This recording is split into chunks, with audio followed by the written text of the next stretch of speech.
오늘 우리는 이제 베냐민 지파에 대해서 우리가 살펴보고자 합니다. 베냐민은 어떻게 출생하였으며 그 이름의 뜻이 무엇인가 하는 것이지요. 창세기 35장 16절에서 20절에 있는 말씀을 보면 베냐민을 낳는 그 장면이 묘사되고 있습니다. 라헬이 죽을 힘을 다해서 아이를 출산하려고 하는데 난산이 되어서 심한 고통을 합니다. 산파가 라헬에게 말하죠. 조금만 더 힘을 내라. 조금만 더 힘을 내라. 지금 아들이 나오려고 한다 라고 얘기합니다. 그래서 마지막 힘을 주어서 그 아이를 낳습니다. 그 아이를 낳고 그리고 이제 라헬은 마지막 이런 얘기를 하고 이제 떠나게 되지요. 이 아이의 이름은 베논이다 라고 얘기합니다. 이 베논이라고 하는 말이 뭐냐면 너는 슬픔의 아들이구나 라고 이야기하지요. 그리고 나서 그 이름을 불러보고 그리고 이 라헬은 죽음을 맞이하게 됩니다. 아마 이 베논이라는 이름처럼 이 라헬은 이 아이를 두고 떠나가는 그 어머니의 마음을 가장 잘 나타낼 수 있는 모습일 것입니다. 과연 내가 없이 이 아이가 어떻게 잘 자랄 수 있을까? 참 불쌍하구나. 불쌍해. 죽어가면서 애틋한 어머니의 그 마음을 바로 그 아이의 이름 베논이라고 짓게 된 것입니다. 또한 이 베냐민은요, 그 어머니 젖 한 번 바라보지 못하고 그리고 그 어머니와의 생명이 바꿔지는 그런 운명으로 태어난 것입니다. 참으로 안타까운 그런 모습이지요. 슬픔의 아들 베논이 이 죽어간 아내의 모습을 보면서 거기서 가장 가슴을 쳐야 했던 사람이 누구일까요? 아마 그는 야곱이었을 것입니다. 그 아내를 얻기 위하여 14년 동안 종살이에서 얻은 아들이죠. 이제 그 아내가 어린 핏덩이를 남기고 떠나갔으니 이 남편 야곱으로 본다면 참으로 가슴이 찢어지고요. 또 이 베냐민을 이 남편이 본다면 어떤 모습이었을까요? 참 재수없는 아들이라고 생각할 수 있을 것이고요. 또 베냐민이 자기 편에서 자기 자신을 바라본다면 저주받고 태어난 그런 인생이 아닌가 이렇게 생각이 들어집니다. 하지만 야곱은요, 이 베논이를 슬픔의 아들로 기르지 않겠다고 결심합니다. 그래서 그 아내가 이 아이의 이름은 베논이다 라고 할 때 이 야곱은 그 아이의 이름을 뭐라고 불렀다 그랬습니까? 베냐민이다 라고 고쳐서 불렀습니다. 그 베냐민의 뜻이 무엇이냐면 오른손의 아들이다 라고 바꿨다는 것입니다. 자, 이 오른손이라고 하는 의미는 성경적인 의미에서 보면은 권력 있고 능력 있고 힘을 상징하는 그런 의미를 이야기하고 있는 거지요. 그래서 이 아이는 슬픔의 아들이 아니라 권세가 있고 능력 있는 아들. 비록 어미가 없는 외톨배기의 아들은 그 아들처럼 보이나 이 아들은 그런 아들이 아니라 그 누구보다 더 힘 있는 아들. 저주스러운 아들이 아니라 어미를 잡아먹은 재수 없는 아들이 아니라 나의 오른손의 아들. 그 아들. 어느 아들들보다 더 훌륭하게 기를 수 있는 그런 아들. 그런 마음의 결단으로 베냐민이라고 이름을 지은 것입니다.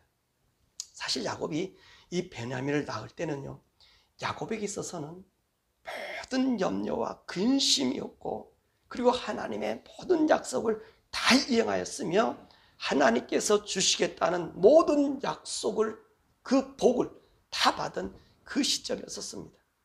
우리는 창세기 35장 이 기록은 이제 라헬이 이 베냐민을 낳는 그 사건의 말씀입니다.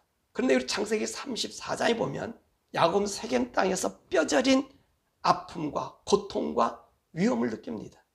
그래서 그는 하나님의 음성을 듣고 회개하고 하나님 약속한 베델로 올라가서 이제 옛날 그 형에게 쫓겨가면서 하나님과 함께 언약했던 그 언약을 이행함으로 이제 모든 대적도 하나님의 약속도 이행하고 난다.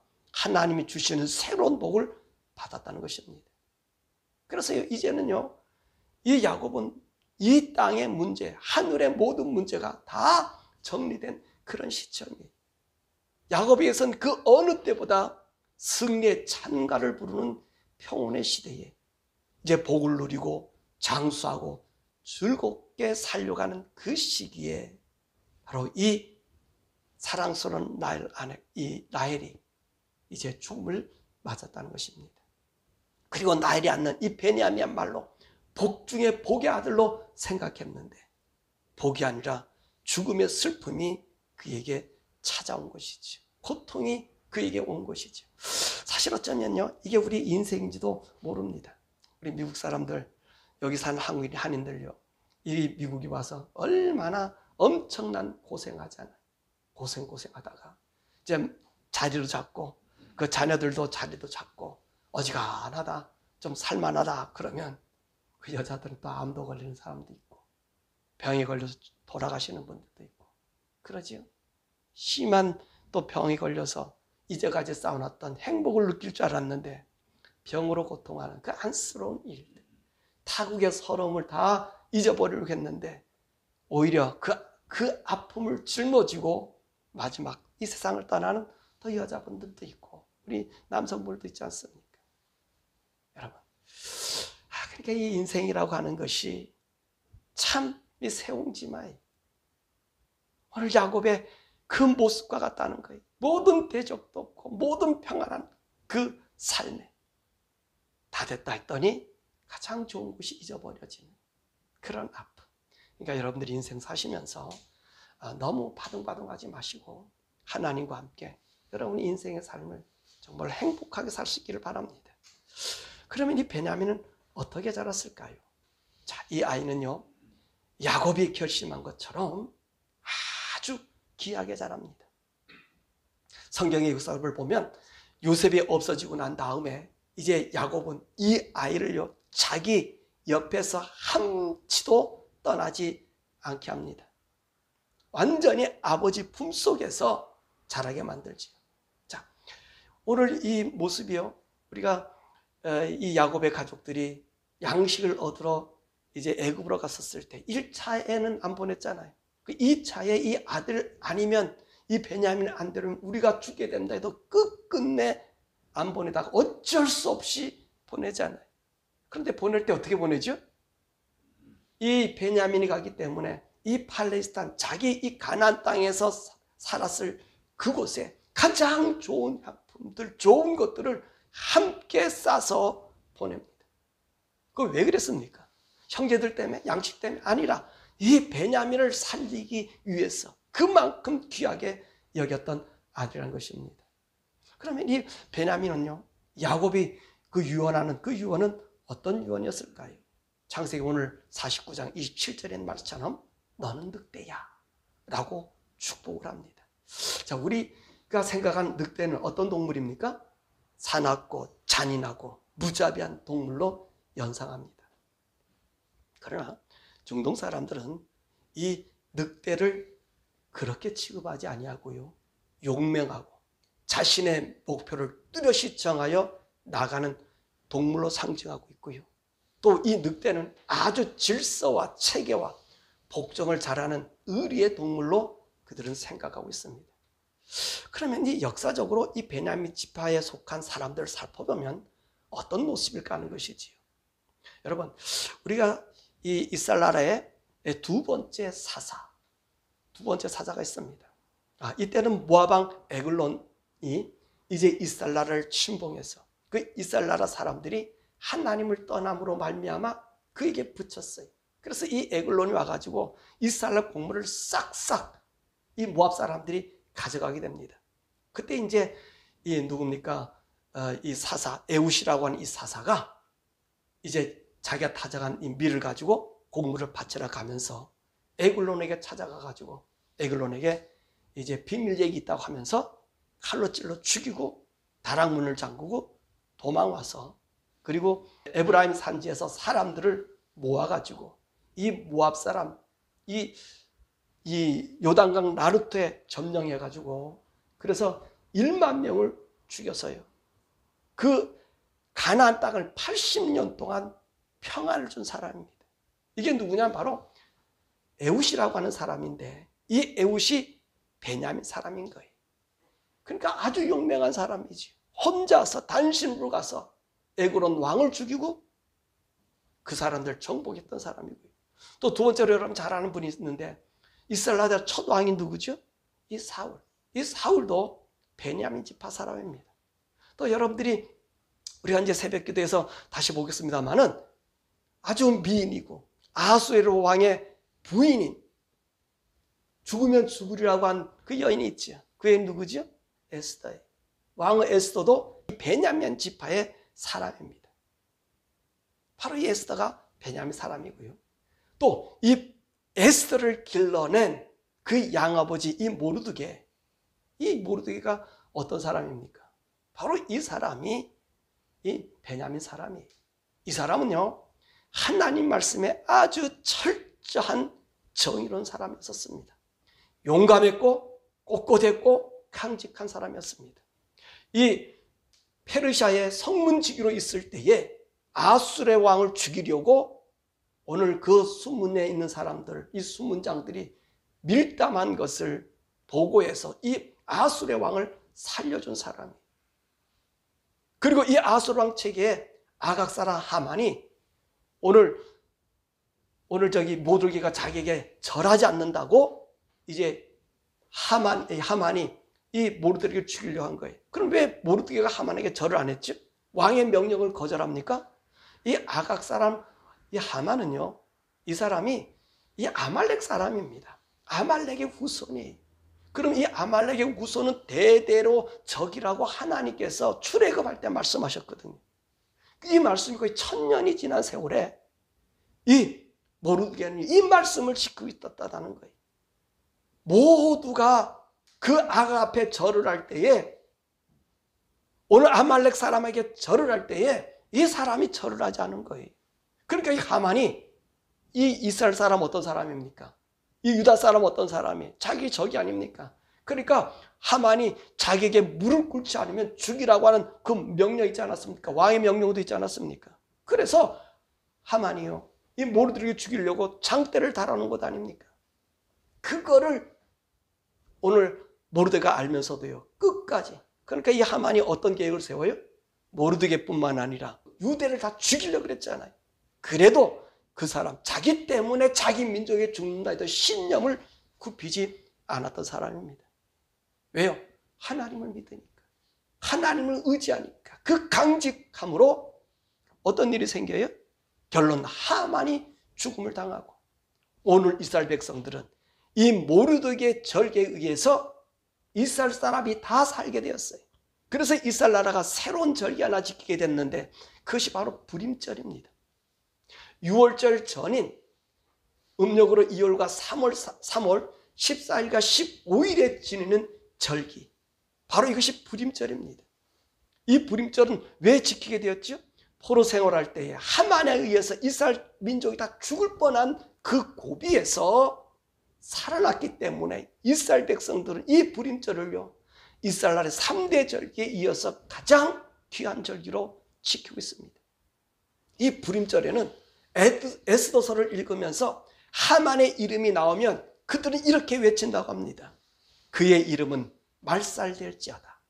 악인의 이름은 소멸될지어다. 그렇게 외치면서 그들은 이 회당에서 하나님 앞에 이 예배를 드리고요.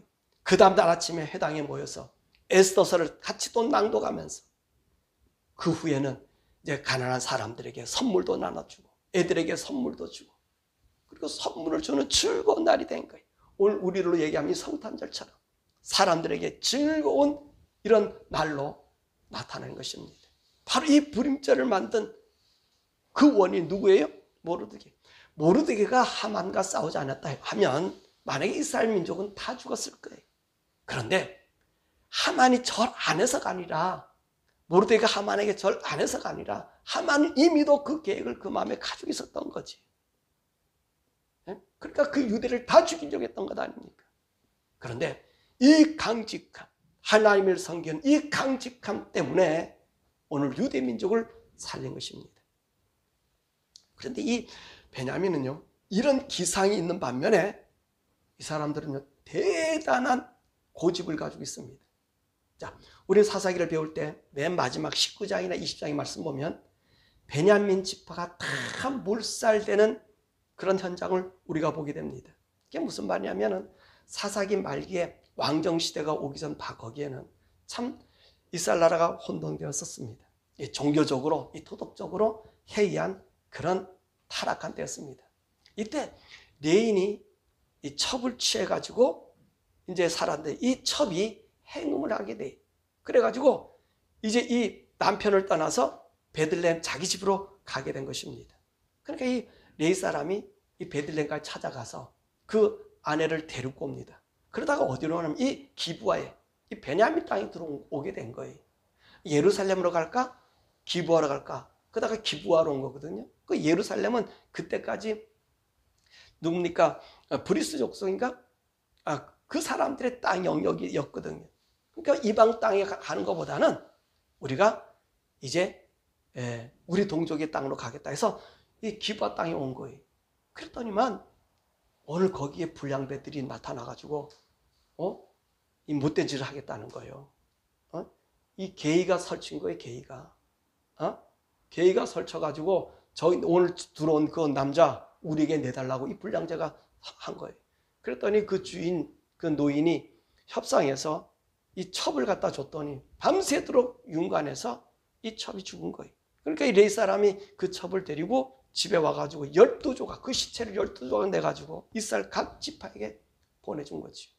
그러니까 이 지파에서 깜짝 놀란 거예요. 이런 악한 일이 이 세상에 어디 있겠는가? 이게 베냐민 지파에서 그랬어. 그래서 이 11개 지파가 총동원해가지고 40만의 장정을 모았습니다.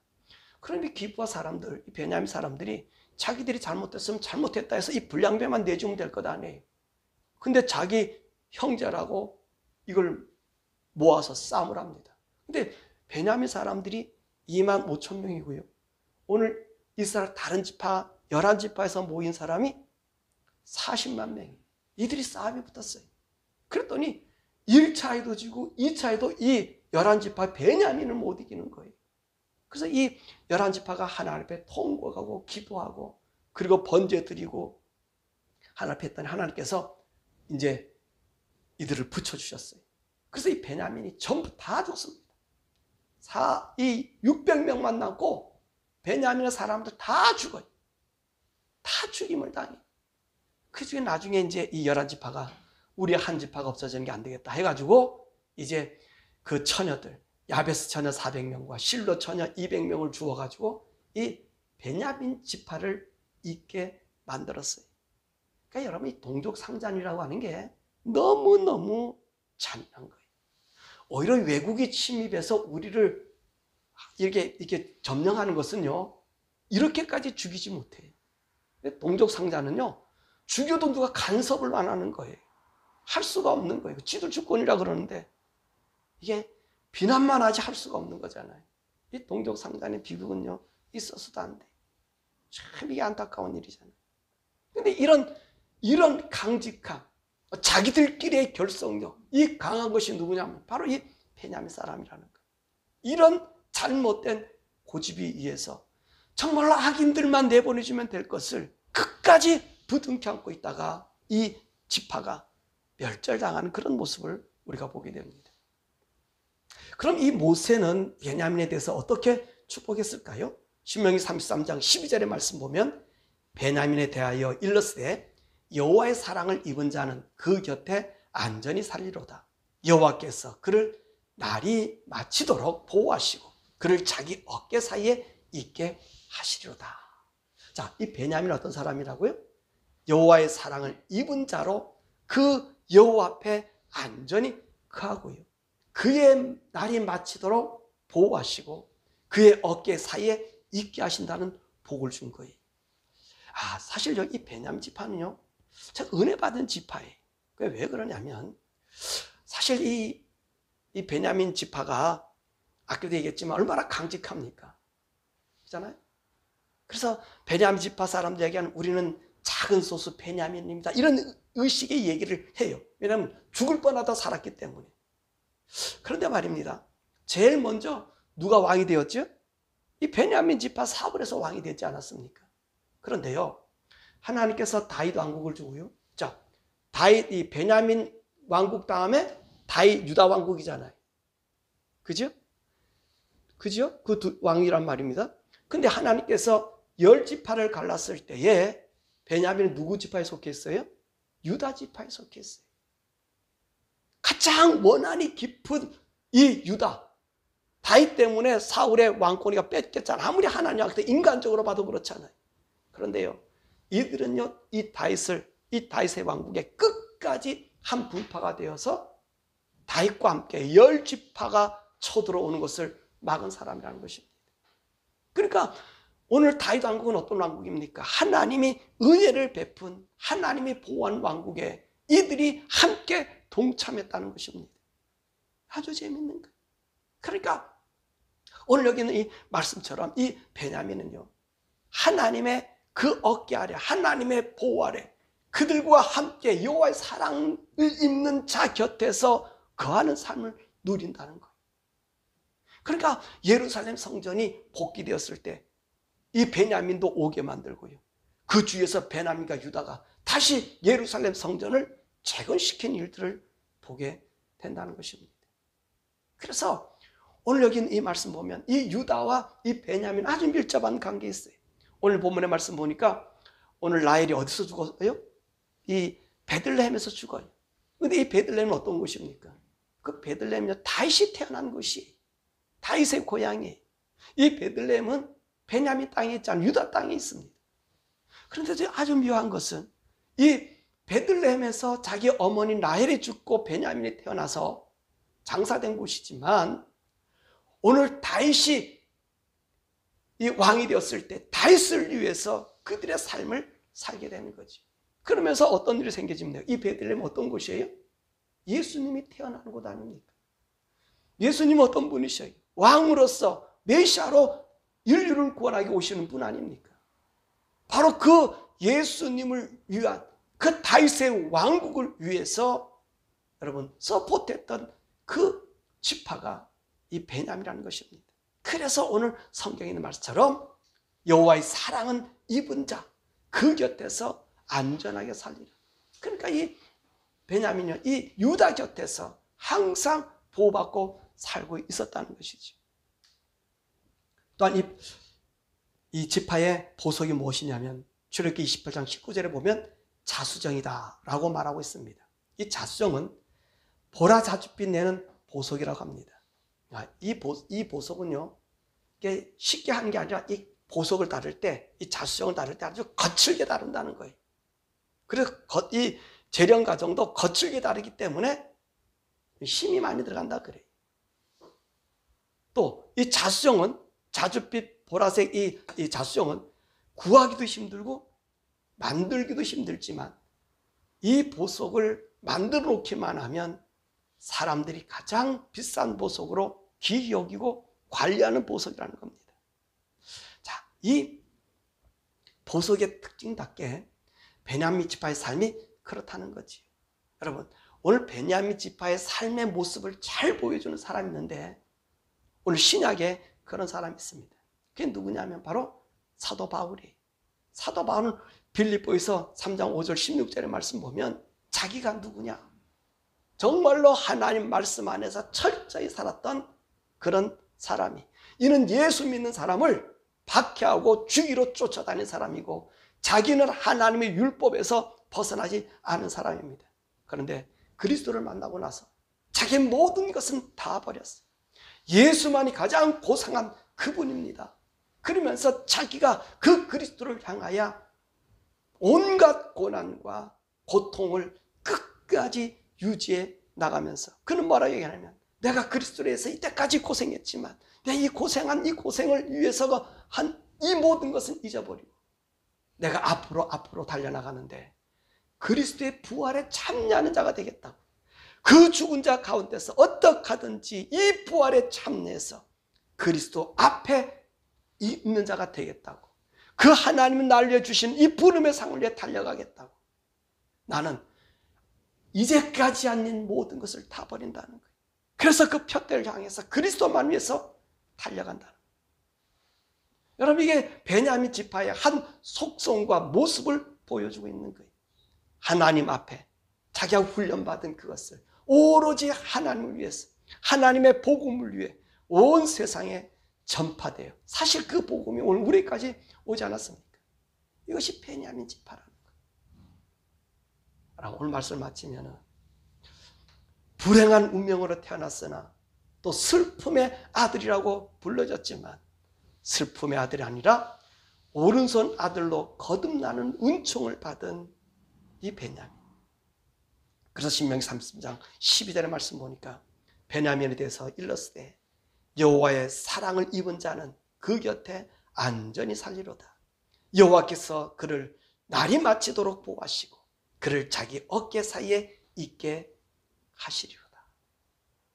사실요, 우리가 그런 운명으로 태어나지 않았습니까? 우리 인간은 태어나면 그 즉시 우린 죽음, 영원한 죽음, 영원한 지옥이 준비되어 있는 그 죽음의 길로 가야만 우리 인생이 되었습니다.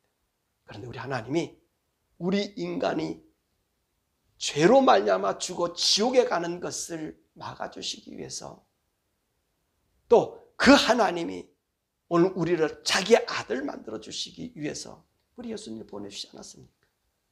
예수님은 우리 대신해서 죽으심으로, 마치 라헬이 베냐민을 낳고 죽어 그 아이에게 그의 생명을 남긴 것처럼 우리에게 영원한 생명, 그리고 죄를 없이 해주시고 죄를 깨끗게 해서 하나님의 본래의 형상으로 변화시켜 주지 않았습니까? 그러므로 우리가요, 예수님을 믿으면 여호와의 사랑을 입은 자로서 영원히 오늘도 내일도 영원토록 하나님 안에 살게 해 주셨다는 것입니다. 이 특권을 우리에게 주셨어요. 이 특권을 우리에게 주셨어요. 이 베냐민을 우리에게 보여주면서 너희들은 베냐민 같은 저주스러운 인생으로 태어났지만 저주스러움이 아니라 하나님의 은혜 가운데 하나님의 권력의 능력으로 보호받는다는 것입니다. 이 베냐민이 자수성인 것처럼, 사실 이 자수성을 찾기 귀하지만 찾으면 모든 사람이 귀하게 여기고 간수하는 것처럼 우리도 하나님 안에서 귀한 자가 되느냐 멸망의 자가 되느냐는 누구의 의지에 달려있어요? 우리의 믿음의 의지에 달려있다는 것입니다. 그 옛날에 이 베냐민 자손이요, 죄를 지은 자를 감싸다가 오히려 멸망의 길을 치달았듯이 우리도 마찬가지, 하나님의 은혜로 우리가 살고 그 품 안에 있지만 우리도요, 이 죄의 길에 있어서 죄를 벗어버리지 못하고 죄를 우리 안에 숨겨두면 우리는 멸망당할 수밖에 없다는 것입니다. 그러므로 우리가요, 하나님 안에 있기 위해서, 또 우리 주님이 주시는 영원한 안식에 우리 주님의 그 어깨 사이에 우리가 거할 수 있도록 우리의 삶을 하나님 앞에 온전히 드려야 된다는 거지. 우리가 갈고 닦아야 되는 거예요. 그럼 어떻게 갈고 닦아요? 그렇습니다. 우리가 날마다 성령님의 인도함을 받고 그분과 동행하며 사셔야 돼요. 여러분들이 그냥 내가 예배 드리고 말씀 봤으니 끝났다 이거라면 우리는요, 죄에 넘어지기 쉬워요. 그런데 여러분 날마다 성령님과 대화하는 거예요. 하나님, 내가 이것이 바른 겁니까? 아닌 겁니까? 이것이 주님의 길입니까? 아닙니까? 이것을 우리가 묻고 살라는 거예요. 그럴 때만이 우리는 그 길에서 벗어나. 왜 그 베냐민 지파가 모두가 멸절하고 600명만 남았죠? 묻지 않잖아요. 자기들의 생각, 자기들의 고집으로 나갔잖아요. 하나님의 지파라고 생각했잖아요. 남아있을 것으로 생각했잖아요. 그러다 보니까 자기 자녀들도 자기 아내들도 모두가 죽임을 당하고 땅그랑 남자 600명만 남았단 말이에요. 이처럼 우리가 그런 상황에 빠질 수 있지만 우리가 성령님의 인도함 받고 성령님의 묻고 그 안에 거하면요, 오늘 약속하신 것처럼 하나님 보호하심 속에 그의 어깨 사이에서 영원히 함께 살 수 있다는 것입니다. 그것이 뭐 성령님, 오늘 우리에게 보내주신 성령님. 그러므로 저와 여러분이 이 성령님과 함께 우리가 살아가면서 그 통행하면서 물으면서 죄가 우리 가운데 있는 것이 아니라 하나님의 은혜, 하나님의 사랑, 하나님의 권능만이 우리 가운데 영원히 나타날 수 있는 그런 성도이길 바랍니다. 그러기 위해서 날마다 주님과 묵상하십시오. 주님의 말씀 가운데 여러분 거하십시오. 힘들어도 그 말씀 위에 걸어가십시오. 그러면 하나님이 보호하십니다. 하나님 지키십니다. 지키실 뿐만 아니라 영원한 하나님의 나라를 우리에게 상속시켜 주시고 그 상속에서 오늘도 얘기했잖아요. 하나님 어깨 사이에 영원히 거한다. 하나님 어깨는 권세와 능력입니다. 우리가 하나님의 나라에 가서 그 하나님의 아들로서 천상을 다스린 이 복을 우리에게 주시기 때문에 이 복을 유지할 수 있는 여러분, 저가 될 수 있도록 이 베냐민의 이 지파의 말씀을 들으면서 이 말씀을 보면서 베냐민을 생각하면서 날마다 우리 온 영과 혼이 주님 앞에 정말로 바르게 쓰여지는 복된 성도 되기를 주님의 이름으로 축원합니다.